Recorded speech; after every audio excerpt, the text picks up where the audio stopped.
सभी बच्चों को गुड मॉर्निंग।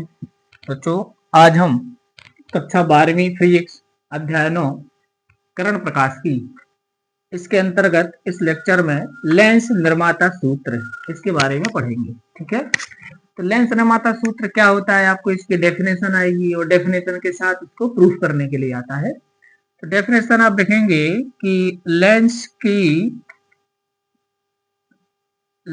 की फोकस दूरी ब्रैकेट ले देंगे उसका f, अपवर्तनांक सिंबल लिख देंगे n या जो भी सूत्र में हो, तथा उसकी वक्रता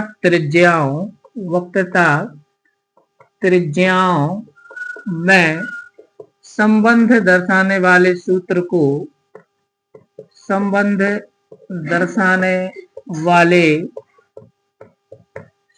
को लेंस निर्माता सूत्र कहते हैं। लेंस निर्माता सूत्र कहते हैं। ठीक है, यह निम्न प्रकार होता है या निम्नानुसार होता है। अब कैसा होता है निम्नानुसार? तो होता है 1/f = n-1 bracket 1/r1 - 1/r2 ये होता है। तो ये हमारे लिए इसकी डेफिनेशन है, क्योंकि क्वेश्चन आएगा तो क्वेश्चन में हो सकता है साथ में लिखा हो कि किसे कहते हैं और फिर इसकी स्थापना। तो किसे कहते हैं ये वो एक नंबर का काम है। ठीक है, अब हमारे पास आता है इसकी स्थापना। अब हम सूत्र को प्रूफ करेंगे। तो प्रूफ करने के लिए क्या करना है, सूत्र को देखें। तो ये सूत्र अवतल लेंस उत्तल लेंस दोनों के लिए एक साथ ही होता है, इसमें कोई अलग से चित्र बनाने की जरूरत नहीं पड़ती है। तो हम यहाँ पर कॉमन चित्र बनाएंगे। अच्छे नंबर जिसको चाहिए उसको इसके दोनों चित्र उसमें एक साथ बनाना चाहिए। ये आ गया। ठीक, अब ये एक आप लिखेंगे लेंस है जो दो गोलीय पृष्ठों AB और CD इससे मिलकर बना है। AB और CD, इस वाले पृष्ठ को नाम दिया AB, इस वाले पृष्ठ को नाम दे दिया CD। AB और CD से मिलकर बना है। ये इसकी मुख्य अक्ष है। अब इसकी मुख्य अक्ष पर मान लीजिए कोई बिंदु वस्तु O रखी है, पॉइंट ऑब्जेक्ट है। इससे एक प्रकाश किरण सीधी आती है मुख्य अक्ष के अलोंग, बिल्कुल अनुदिश, तो ये सीधी निकल जाएगी क्योंकि ऑप्टिकल सेंटर से जा रही है। और दूसरी प्रकाश किरण ये देखिए ये आती है। अब यहाँ पर थोड़ी सी बात समझने की है। ये प्रकाश किरण आई, ये गोलीय पृष्ठ AB पर वायु से कांच में जा रही है। ठीक है ना, AR से कांच में एंटर हो रही है। तो गोलीय पृष्ठ AB इसको क्या करेगा, ये चूंकि यहाँ पर ऐसा अभिलंब होगा तो अभिलंब को झुक जाएगी ना, तो ऐसे गई तो इसको ऐसे जाना चाहिए था। देखो ऐसे, ध्यान देना, ऐसे जाना चाहिए था, ऐसे जाना चाहिए था। इसके बाद देखो जरा कैसे चित्र बना, ऐसे जाना चाहिए था। ये दोनों प्रकाश किरण यहाँ बनेंगे तो यहाँ पर एक प्रतिबिंब बनता I1। लेकिन जैसे ही ये प्रकाश किरण CD पृष्ठ पर आएगी, लेंस से बाहर होगी, तो थोड़ा और बेंड हो जाएगी। क्यों? क्योंकि यहाँ पर देखो जरा इसका अभिलंब ऐसा आएगा, तो ये अभिलंब से दूर हटेगी ना, जब डेंसर मीडियम से रेयर में जाएगी, सघन से विरल में जाएगी, तो थोड़ा और बेंड हो जाएगी और ऐसे आ जाएगी। तो देखिए ये प्रकाश किरण अभी यहाँ पर फाइनल इमेज बनेगी, इसको नाम देना है I। तो यहाँ पर आपको डबल इमेज बनानी है। ये वाली इमेज ये लेंस के अंदर से दिखेगी, ये वाली इमेज आपको बाहर से दिखेगी, ये लास्ट इमेज है। ठीक है ना, तो यहाँ पर ये इस टाइप से आपको चित्र को थोड़ा सा बनाना है। ऐसे यहाँ पर आपको करेंगे, यहाँ से एक प्रकाश किरण, ये बिंदु वस्तु O है, यहाँ से एक प्रकाश किरण चली, ये आई, एक प्रकाश किरण सीधी निकल आई। अब ये जो प्रकाश किरण आई है, ये क्योंकि ये पृष्ठ AB पर क्या हो रही है, वायु से कांच में जा रही है, तो ये इसका जो अभिलंब है वो इस टाइप से आएगा। तो अभिलंब से की ओर झुकेगी, ये झुकेगी। ठीक है ना, अभिलंब झुकेगी तो ये क्या होगा, अभिलंब थोड़ी फर्दर ये ऐसे इस टाइप से इसका अभिलंब जाएगा, ये ऐसे इसका अभिलंब जो है ऐसे जाएगा, बनाना नहीं, यहाँ पर ऐसे जाएगा। तो अभिलंब की ओर झुकेगी, ऐसे जाएगी। लेकिन यहाँ पर क्या होगा, अभी यहाँ पर फिर ये वायु से कांच से वायु में जा रही है, तो अभी तो ये क्या होगा, अभिलंब को झुकेगी तो इसको ये ऐसे आना चाहिए था, ऐसे देखो इसको ऐसे बनाई है। लेकिन अब ये क्या होगा, अभी थोड़ा और, जैसे इसका अभिलंब ऐसा आएगा तो थोड़ा और बेंड हो जाएगी। मुझे इसको थोड़ा सा पीछे की ओर ले जाता हूं मैं, इस टाइप से। अब यहाँ पर कहाँ जा रही है, कांच की वायु में थोड़ा और दूर हट जाएगी ये, अभी लंबे से तो फाइनल ऐसी जाएगी तो ऐसे यहाँ से आगे प्रतीत होगी ऐसे ये बनाना है। तो इसका जो है फाइनल इमेज जो हमारी बनेगी, फाइनल इमेज जो बनेगी हमारी, आप स्केल से खींचना इसको, तो यहाँ पर आएगी। तो यहाँ पर होगी हमारी I1, ये होगी हमारी I। ठीक है, तो आपको जो सिंबल है, जो अक्षर है, वो इस टाइप से देना है कि सब में एक सा आ जाए सारा कुछ। ठीक है, अब यहाँ से दूरियों को दर्शा देंगे। ऑप्टिकल सेंटर है इसका, ऑप्टिकल सेंटर है, तो ऑप्टिकल सेंटर से यहाँ तक की जो दूरी है, ये जो वस्तु की दूरी है, ये वस्तु की दूरी को क्या लिखेंगे अपन, यू लिखेंगे, ये यू। ठीक है, और यहाँ से यहाँ तक की दूरी को आपको फाइनल जो लास्ट प्रतिबिंब है उसकी दूरी को आपको क्या लिखना है, भी लिखना है, और ये वाली दूरी को लिखना है V1। ये वाली दूरी V1 है। इसी प्रकार यहाँ पर आप कर लीजिए, ये वाली दूरी हमारी U हो जाएगी, वस्तु की दूरी, ये वाली दूरी V1 हो जाएगी, और ये वाली दूरी हमारी V हो जाएगी। ठीक है, तो यहाँ से इनसे ले लेते हैं, चलो ये हो जाएगी हमारी V, ये हो जाएगी। ठीक है, तो ये हमारे पास इस प्रकार से दूरियों का स्केलिंग आपको इसमें कर देनी है। अब थोड़ा सा इसके बारे में आपको लिखना भी पड़ेगा। ठीक है ना, तो इसकी थ्योरी को आप लिखेंगे कि चित्र में एक लेंस प्रदर्शित है। अब आपने ये नहीं बोला कि कौन सा है, बोथ आर सेम, दोनों के लिए है। तो अगर आप परीक्षा में उत्तल अवतल ऐसा कुछ लिखा है तो वैसा नाम लिख देना। तो चित्र में एक लेंस प्रदर्शित है जो दो गोलीय पृष्ठों AB और CD से मिलकर बना है। क्या लिखना है आपको बच्चों, कि चित्र में लेंस प्रदर्शित है जो दो गोलीय पृष्ठों AB और CD से मिलकर बना है। ठीक है ना, इसकी मुख्य अक्ष पर एक बिंदु वस्तु O स्थित है। O का प्रतिबिंब पृष्ठ AB के द्वारा, आपको क्या लिखना है, O का प्रतिबिंब पृष्ठ AB के द्वारा I1 पर बनता है। ये थ्योरी लिख देनी है। O का प्रतिबिंब पृष्ठ AB के द्वारा कहां बनता है, I1 पर बनता है, और I1 CD के लिए वस्तु का कार्य करता है, और अंतिम प्रतिबिंब I पर बनता है। क्या लिखना है बच्चों, कि चित्र में लेंस प्रदर्शित है, या चित्र में एक लेंस के द्वारा किसी वस्तु के प्रतिबिंब की रचना का किरण आरेख प्रदर्शित है। इसमें O एक बिंदु वस्तु है जिसका पृष्ठ AB के द्वारा प्रतिबिंब I1 पर बनता है। I1 CD के लिए वस्तु का कार्य करता है, तो अंतिम प्रतिबिंब I पर बनता है। बस ये थ्योरी दोनों के लिए चल रही है। ठीक है ना, दोनों के लिए चल रही है। अब पहले गोली पृष्ठ AB के लिए आप लिखेंगे, अब लेंस के पदार्थ का अपवर्तनांक n है, ये भी लिख देना। तो यहाँ पर लिखेंगे अब गोलीय पृष्ठ AB के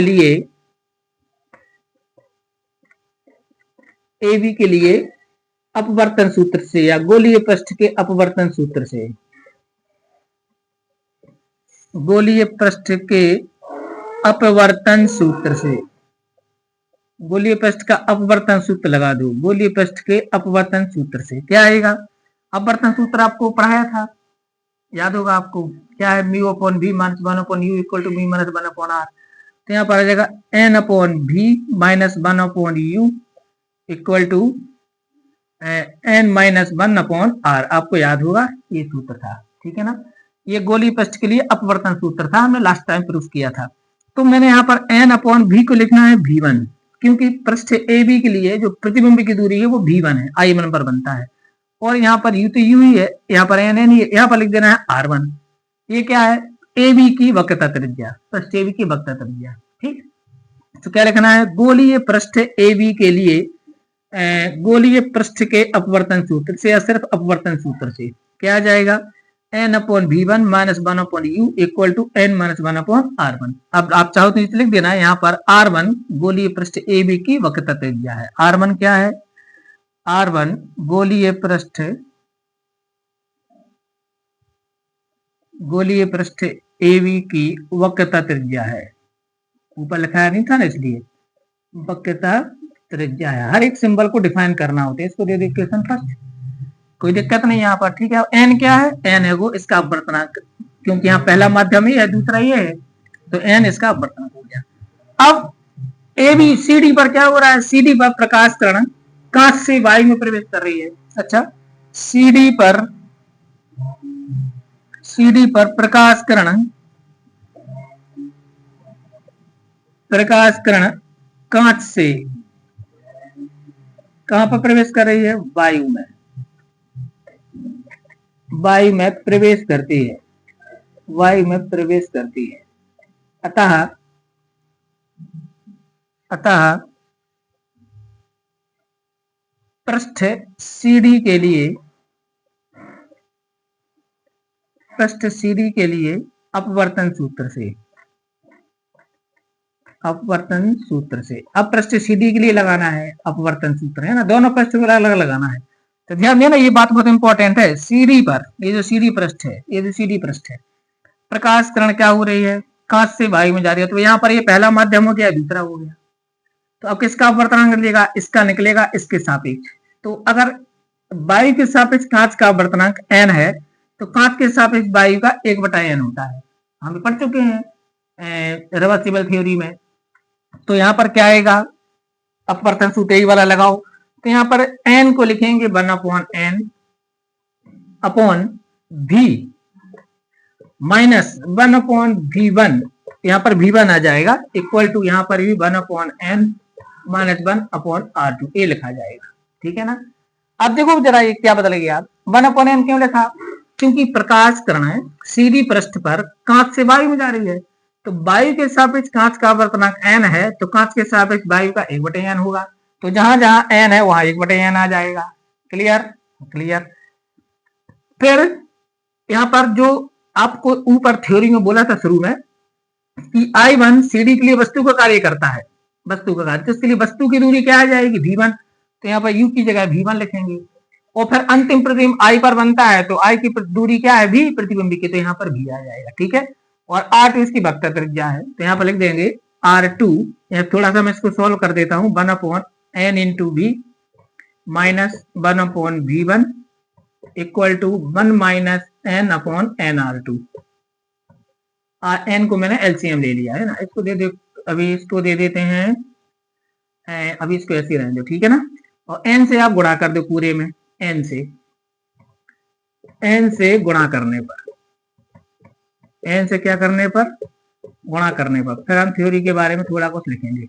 n का गुणा करेंगे तो यहाँ पर आ जाएगा 1/v, यहाँ पे n का गुणा करेंगे तो n/v1 आ जाएगा, इक्वल टू यहाँ पर n से गुणा करेंगे, n से n कट जाएगा, तो 1 माइनस n/r2 आ जाएगा। इसको दे दो इक्वेशन 2। लिख देना है R2 जो है पृष्ठ CD की वक्रता त्रिज्या है। पृष्ठ CD की क्या है? वक्रता त्रिज्या है। और 1/n क्या है? 1/n वायु, कांच के सापेक्ष वायु का अपवर्तनांक है, कांच के सापेक्ष वायु का अपवर्तनांक है, अपवर्तनांक। ये थ्योरियां आपको लिखना पड़ेंगे। ठीक है ना। कौन कौन है? 1/n1, sorry 1/n। ठीक है ना। कांच के सापेक्ष वायु का अपवर्तनांक है। तो ये चीजें आपको यहाँ 1/n मतलब यहाँ से आया है। ठीक है ना। तो आपने यहाँ पर क्या लिखा? सीडी पर प्रकाश कण कांच से वायु में प्रवेश करते जाता है पृष्ठ सीडी के लिए अपवर्तन सूत्र से। तो यहाँ पर ये जो अपवर्तन सूत्र था, यहाँ पर n की जगह 1/n लिखा जाएगा। u को हम v1 लिखेंगे, क्योंकि थ्योरी में लिखा है कि ये I1 वस्तु का कार्य करता है सीडी के लिए। और अंतिम प्रतिबिंब I पर बनता है, तो ये v आ जाएगा। और यहाँ पर भी n को 1/n लिखेंगे और r को R2 लिख देंगे। और यहाँ पर लिख देंगे कि R2 लिखना चाहिए था, R2 पृष्ठ CD की वक्रता त्रिज्या है और 1/n कांच के सापेक्ष वायु का अपवर्तनांक है। ठीक है। ठीक है, इतना आप समझ गया होगा। अब आपको क्या करना है? समीकरण 1 और समीकरण 2 को जोड़ देना है। समीकरण 1 व 2 को जोड़ने पर, माने समीकरण 1 धन 2 से 1 और 2 को जोड़ दीजिए। जोड़ेंगे तो LHS जोड़ेगा, RHS जोड़ेगा, तो क्या आ जाएगा? यहाँ पर 1/n है वो, n/v1 माइनस 1/u और प्लस, इसमें प्लस होगा ये 1/v माइनस n/v1 और इक्वल टू उस तरफ RHS में RHS जोड़ दो। तो यहाँ पर क्या लिखा है? n माइनस 1/r1 और प्लस ये जुड़ेगा 1 माइनस n/r2। ठीक है, ये जुड़ गया। तो मैंने 1 और 2 को जोड़ दिया। तो यहाँ पर n/v1 से n/v1 तो कैंसिल ही हो जाएगा, एक दूसरे को नष्ट कर देंगे।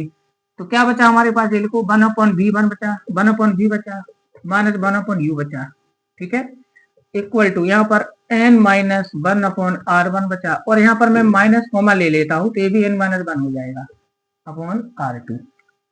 अभी आ गया हमारे पास, या यहाँ से लिख देते हैं 1/v minus 1/u equal to n-1 को कॉमन ले लो तो ब्रैकेट में आ जाएगा 1/r1 minus 1/r2।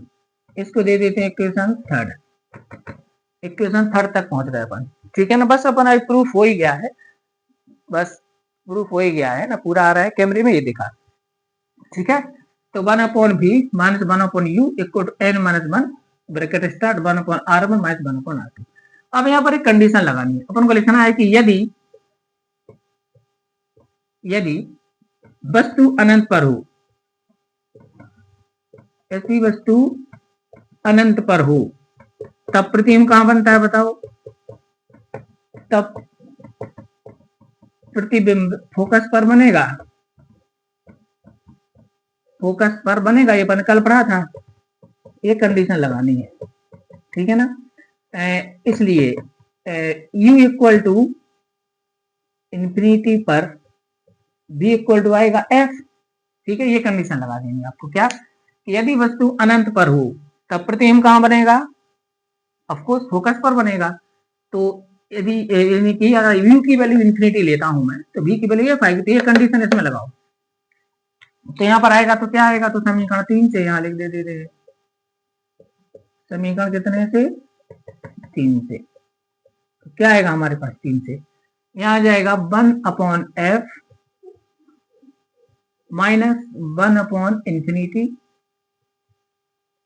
Equal to n-1 bracket 1/r1 minus 1/r2, ये आएगा। तो 1/इंफिनिटी को 0 लिखते हैं, 1/इंफिनिटी इक्वल टू क्या होता है, 0, तो ये खत्म हो गया, तो यहाँ लिख देते हैं फिर भी 1/इंफिनिटी इक्वल टू क्या होता है, 0।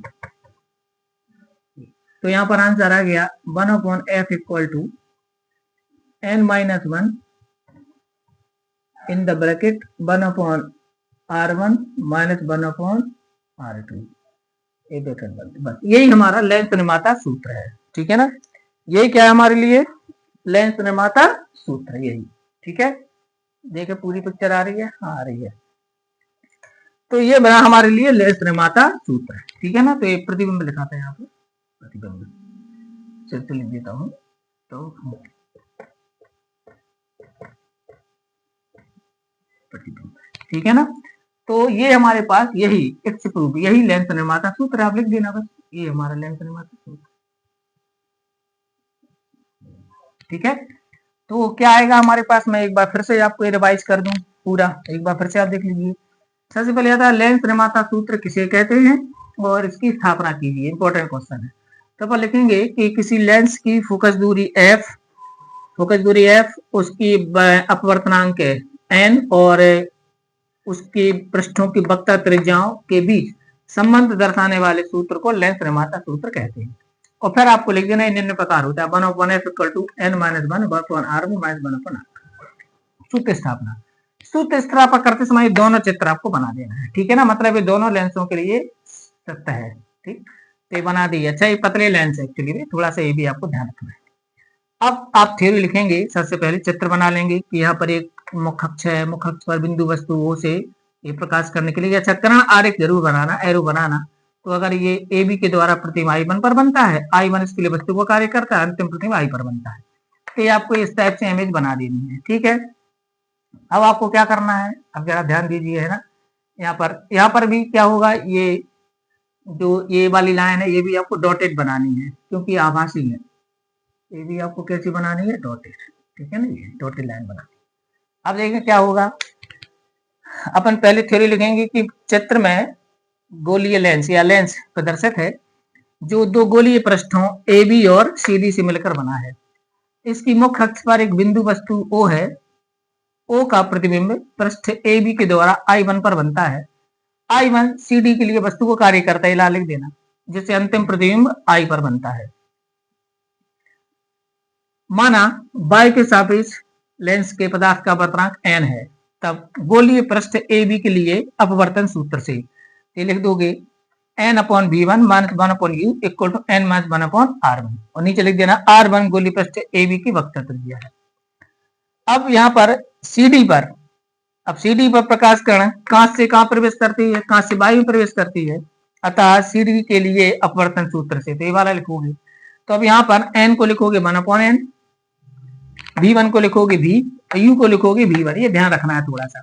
तो 1/n/v - 1/v1 = 1/n - 1/r2 और लिख देना है कि r2 गोलीय पृष्ठ CD की वक्रता त्रिज्या है और 1/n कांच के सापेक्ष वायु का अपवर्तनांक है, क्योंकि यहाँ पर कांच से वायु में जा रही है। अब यहाँ पर n का नीचे के नीचे गुणा हो जाएगा, तो 1/nv - 1/v1 = n को एलसीएम ले लेंगे तो 1 - n/nr2। अब यहाँ पर मैंने n से गुणा कर दिया दोनों पक्षों में, तो n से n यहाँ कट गया तो 1/v बचेगा, यहाँ n का गुणा हो जाएगा n/v1, यहाँ n से n कट जाएगा तो 1 - n/r2 आ जाएगा। अब r2 पृष्ठ CD की वक्रता त्रिज्या है, r2 क्या है, पृष्ठ CD की वक्रता त्रिज्या है और ए बस लिख दिया 1/n कांच के सापेक्ष वायु का अपवर्तनांक है। अब ये जो समीकरण 2 है और इस समीकरण 1 इन दोनों को जोड़ दो, समीकरण 1 व 2 को जोड़ने पर तो इसका LHS इसके LHS से जोड़ो तो ये लिख दिया LHS दोनों का, और इसका RHS इसके RHS में जोड़ दो, ये लिख दिया।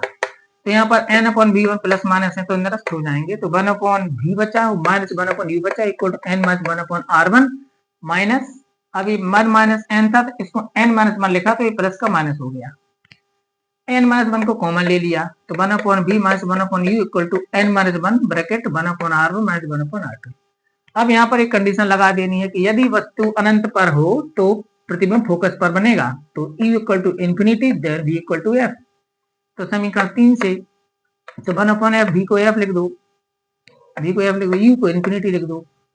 अब 1/इन्फिनिटी को 0 लिखते हैं तो 1/f = n - 1 1/r1 - 1/r2, यही लेंस निर्माता सूत्र है, लिख देना यही लेंस निर्माता सूत्र है। अब क्या होता है बच्चों, आपसे पूछते हैं एक क्वेश्चन में, थोड़ा और मैं जोड़ देता हूं, आपसे पूछ लेते हैं वो कि लेंस निर्माता सूत्र सिद्ध की जिसकी सहायता से लेंस सूत्र की स्थापना कीजिए। तो अगर आपको लेंस सूत्र चाहिए, लेंस निर्माता सूत्र से क्या चाहिए, लेंस सूत्र तो देखो कैसे मिलेगा। आपको क्या करना है, समीकरण 3 और समीकरण 4 की यानी जो लास्ट आया है इसको अगर आप 4 दे देंगे, समीकरण नंबर 4, तो समीकरण 3 और 4 की तुलना कर दो, तो समीकरण 3 व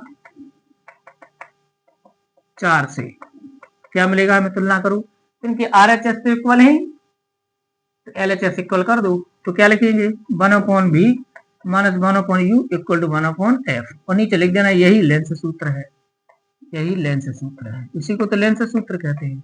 तो इस प्रकार हमने क्या कर लिया, बताओ मैं क्या कर लिया, हमने लेंस सूत्र भी प्रूफ कर दिया। तो बच्चों आप इसकी सहायता से लेंस सूत्र भी स्थापित कर सकते हो, लेंस निर्माता सूत्र भी स्थापित कर सकते हो, दोनों। अगर क्वेश्चन ऐसा आया कि लेंस निर्माता सूत्र किसे कहते हैं, इसकी स्थापना कीजिए और इसकी सहायता से लेंस सूत्र भी निकालिए, तो यहाँ तक करना है। अगर आपको आ गया लेंस सूत्र की स्थापना कीजिए तो आपके पास 2 विधियां हो गई, एक वो विधि जो लेंस से निकालते हैं, एक विधि ये वाली हो गई सीधी, तो आपको इसी से सीधा निकाल देना है लेंस सूत्र को, ठीक है ना। और आपके पास अब यहाँ से हमारे पास यहाँ से अब आता है कि फोकस दूरी किन किन कांटों पर निर्भर करती है, लेंस की फोकस दूरी, ठीक है ना। याद रखना किसी लेंस की फोकस दूरी ना तो U पर निर्भर करती है ना V पर, किस पर निर्भर करती है यहाँ से लिखेंगे। तो 1/f हमारे पास आया है n - 1 bracket start 1/r1 - 1/r2। तो बताओ लेंस की फोकस दूरी की निर्भरता, f की निर्भरता, इसको पूरा ही साफ कर लेते हैं फिर अपन इस पर बात करते हैं, ठीक। लेंस निर्माता सूत्र आप अच्छी तरह समझ गए हैं, है ना, और अच्छी तरह इसको आप प्रूफ करना सीख लीजिए। अब मैं बता रहा हूं फोकस दूरी की निर्भरता, ठीक है। लेंस की फोकस दूरी की निर्भरता माने इसकी फोकस दूरी किन किन बातों पर निर्भर करती है। तो आप लिखेंगे लेंस सूत्र से हमारे पास आ जाएगा 1/f होता है n - 1 bracket start 1/r1 - 1/r2, ठीक है। अच्छा, n को अपन n21 भी लिख सकते हैं, n21 इसको लिख सकते हैं, ध्यान रहेगा आपको? हाँ रहेगा। और इसके अलावा एक और मैं आपको इसके बारे में बता दूं, एनसीईआरटी की जो बुक हमारे पास है, एनसीईआरटी बुक में इसमें जो सूत्र दिया है इसका, मैं उस पर थोड़ी सी बात कर लूं, क्योंकि आजकल क्या हो रहा है परीक्षा में, पता चला उसी फॉर्म में आ गया तो बच्चों से फिर बनता नहीं है।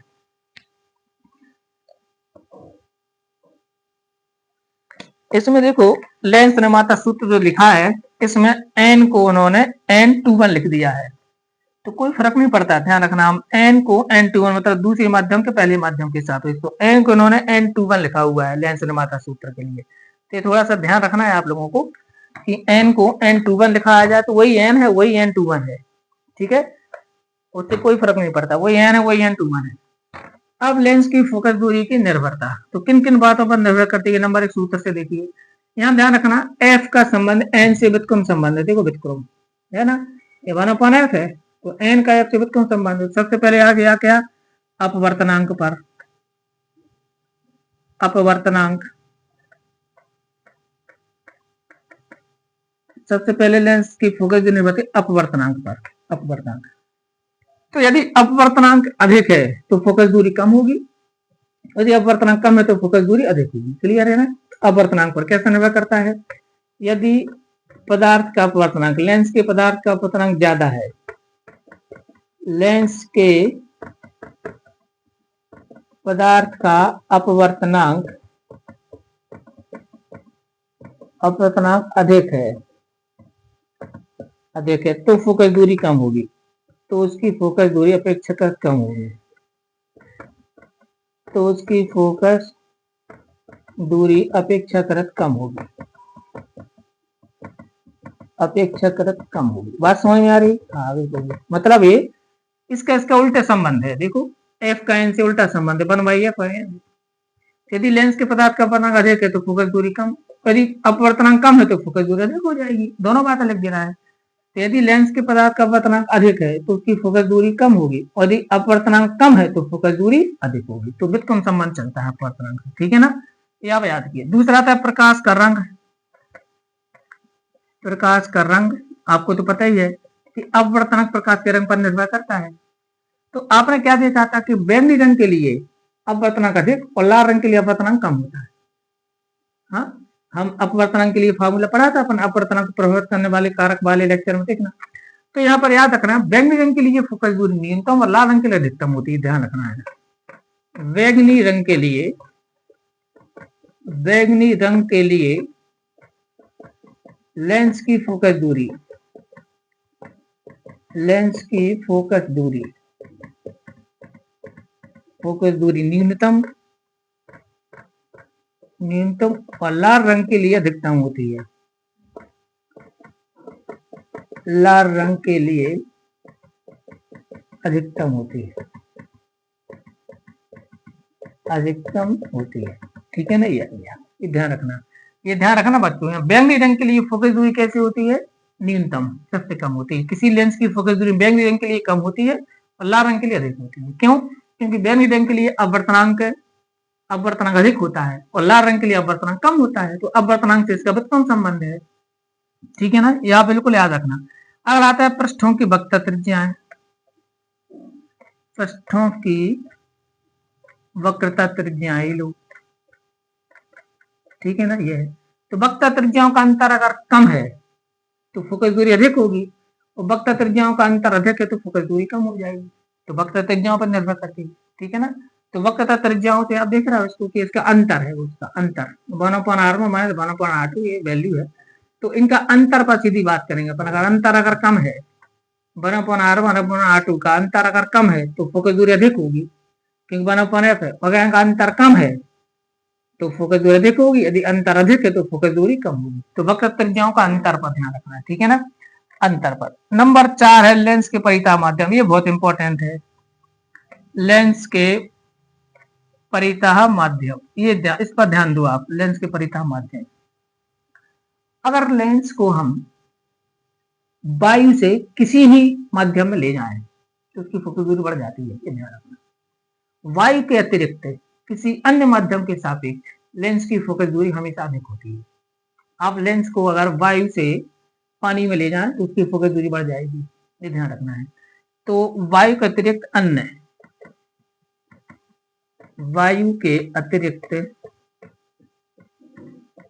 अन्य पारदर्शी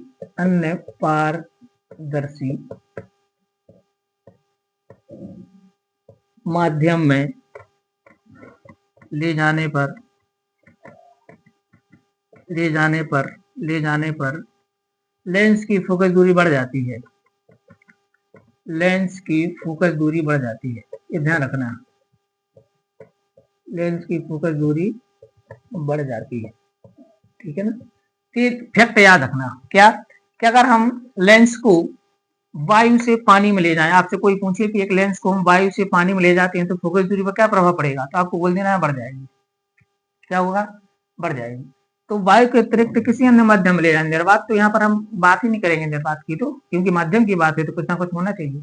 तो वायु के अलावा किसी अन्य माध्यम में ले जाए। अब इसका मतलब क्या है, मतलब किसी सघन माध्यम में, इसके भी कहेंगे।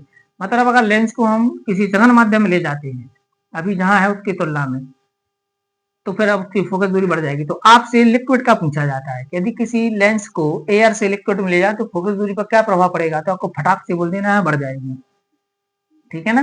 क्या होगा, बढ़ जाएगी। फिर से मैं आपके यहाँ चला दूं, अगर लेंस को वायु से हटाकर किसी माध्यम जैसे कि तेल, ग्लिसरीन या पानी आदि में ले जाते हैं तो फोकस दूरी बढ़ जाती है, ठीक है। तो ये हमारे पास क्यों बढ़ जाती है, क्योंकि अपवर्तनांक घट जाता है, ठीक। तो जी हमारे पास लेंस की फोकस दूरी को प्रभावित करने वाले कारक हुए, ठीक है। अब प्रकृति के बारे में बात कर लेते हैं, ठीक है ना। प्रकृति, लेंस की प्रकृति बदलना, माध्यम में लेंस की प्रकृति बदलना, माध्यम में लेंस की प्रकृति, ये भी आपको परीक्षा में पूछा जाता है। 3 कंडीशन। नंबर 1, यदि लेंस को हम कम अपवर्तनांक वाले माध्यम में ले जाते हैं तो फोकस दूरी बढ़ जाएगी, प्रकृति पर कोई प्रभाव नहीं पड़ेगा। यदि लेंस को अपेक्षाकृत कम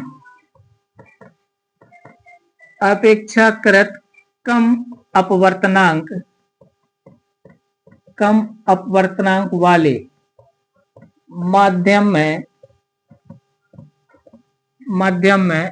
ले जाएं तो उसकी फोकस दूरी बढ़ जाएगी,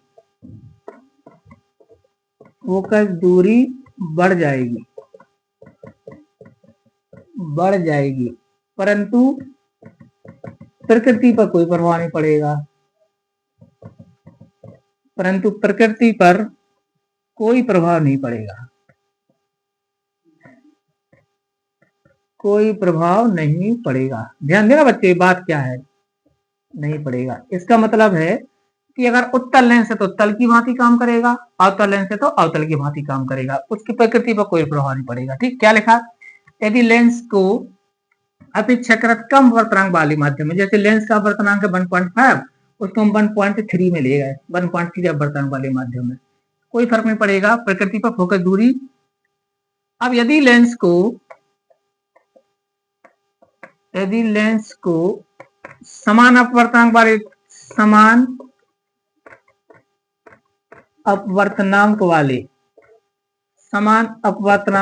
माध्यम में ले जाएं तो क्या होगा भैया, तब वह कांच की प्लेट की तरह काम करेगा, फोकस दूरी अनंत हो जाएगी। तब वह कांच की प्लेट की भांति कार्य करेगा,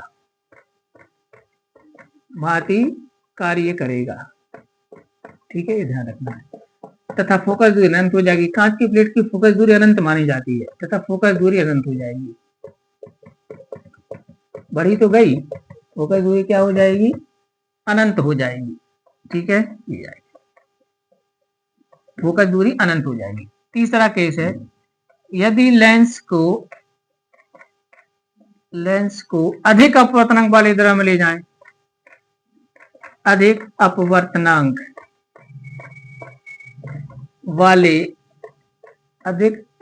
अपवर्तनांक वाले माध्यम, अधिक अपवर्तनांक वाले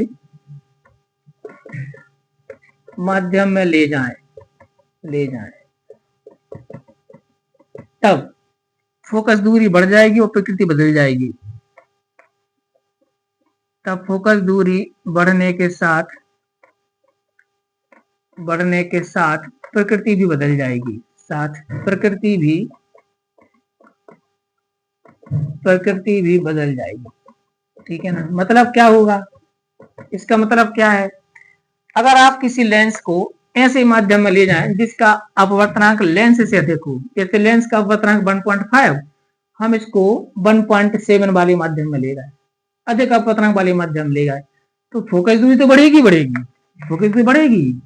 लेकिन उसकी प्रकृति भी बदल जाएगी। अर्थात अवतल लेंस उत्तल की भांति, उत्तल लेंस अवतल की भांति कार्य करेगा। ठीक है ना। अब इसका प्रश्न परीक्षा में आपको आता है, क्या आता है कि वो बोलते हैं कि पानी के अंदर वायु का बुलबुला अवतल लेंस की तरह कार्य करता है, क्यों? जबकि उत्तल होता है, वही बुलबुला कैसा होगा, गोल, यानी कि उत्तल होगा। तो पानी के अंदर वायु का बुलबुला उत्तलाकार होते हुए भी अवतल लेंस की तरह कार्य करता है, क्यों? तो आंसर ये लिखना है। अपन क्या लिखेंगे कि वायु का बुलबुला यानी कि वो वायु का बना हुआ लेंस है, तो उसका अपवर्तनांक पानी से कम होगा ना। तो हम जानते हैं जब किसी लेंस को अधिक अपवर्तनांक वाले द्रव में ले जाते हैं तो उसकी प्रकृति बदल जाती है। तो वायु के बुलबुले का अपवर्तनांक पानी के अपवर्तनांक से कम होता है, इसलिए वह पानी के अंदर उत्तलाकार होते हुए भी अवतल की भांति कार्य करता है। ठीक है ना। तो ये प्रश्न आपको परीक्षा में पूछा जाता है, 18 वाले में से, बहुत इंपॉर्टेंट है। तो क्या है, यदि लेंस को अपेक्षाकृत कम अपवर्तनांक वाले माध्यम में ले जाए तो उसकी फोकस दूरी बढ़ जाएगी, प्रकृति पर कोई प्रभाव नहीं पड़ेगा, अर्थात अवतल अवतल की भांति, उत्तल उत्तल की भांति कार्य करेगा। यदि लेंस को समान अपवर्तनांक वाले माध्यम में ले जाएं तब कांच के प्लेट की तरह कार्य करेगा, फोकस दूरी अनंत हो जाएगी। और यदि लेंस को अधिक अपवर्तनांक वाले माध्यम में ले जाएं तो क्या होगा, तो फोकस दूरी बढ़ने के साथ साथ प्रकृति बदल जाएगी, अर्थात अवतल उत्तल की भांति, उत्तल अवतल की भांति कार्य करेगा। ठीक है। अब ये लास्ट प्रश्न पर आज के हम डिस्कस कर लेते हैं, यही जो मैंने वायु वाला बताया। क्वेश्चन आता है, देखिए क्वेश्चन क्या आता है, क्वेश्चन पर ध्यान रखना कि पानी के अंदर वायु का बुलबुला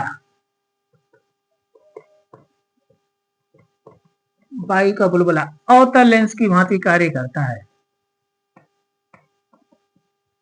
अवतल लेंस की भांति कार्य करता है, क्यों?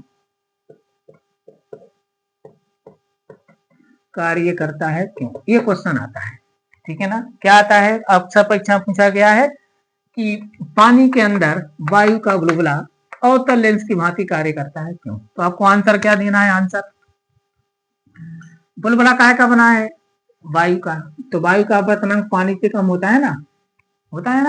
तो हम यहाँ पर क्या लिखेंगे, आंसर मैं बोल रहा हूँ, लिखना हूँ, क्या लिखेंगे कि वायु का बुलबुला, हम जानते हैं कि जब किसी लेंस को, क्या लिखेंगे, हम जानते हैं जब किसी लेंस को अपेक्षाकृत अधिक अपवर्तनांक वाले माध्यम में ले जाते हैं तो उसकी प्रकृति बदल जाती है। क्योंकि वायु का अपवर्तनांक पानी से कम होता है, अतः वायु का बुलबुला पानी के अंदर उत्तलाकार होते हुए भी अवतल लेंस की भांति कार्य करता है। ठीक है ना। तो दैट्स ऑल, ये आज के लिए इतना ही। अब अगले लेक्चर में हम अगली चीजों को कवर करेंगे। सभी बच्चों के लिए नमस्कार।